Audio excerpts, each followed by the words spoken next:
Welcome to the Slop Farm. Enjoy the video. You start by prepping a clean, sound surface so the Weathershield bonds and lasts.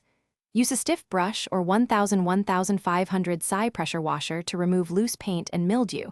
This ensures adhesion. Once surface is dry, fill cracks with exterior filler and sand until smooth so top coat sits evenly. Make sure to wipe dust away and apply a suitable primer. This levels porosity and prevents peeling. Finally, mask, trim, and cover plants. Doing this now saves rework later. You'll mix and apply methodically so coverage is uniform and durable. Stir each can for 2-3 minutes and box them together for color consistency. This avoids shade differences. Next, load a brush or a 4-6 mm nap roller and lay paint into 3-4 foot sections, maintaining roughly 4-6 wet mils for proper film build. Once an area is covered, back roll with moderate pressure to remove excess and eliminate lap marks. Make sure to keep a wet edge. That step gives you a seamless finish. You finish by inspecting and recoating so the Weathershield performs as advertised.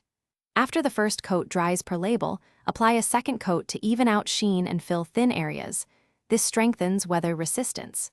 Let the paint fully cure before heavy cleaning or exposure, and plan around forecasted rain and temperatures under 5 degrees to avoid curing problems. If you see blistering or lifting, act quickly. Test for trapped moisture, remove loose paint, prime the bare area, then recoat to prevent Thanks for watching. Consider subscribing if we helped you today.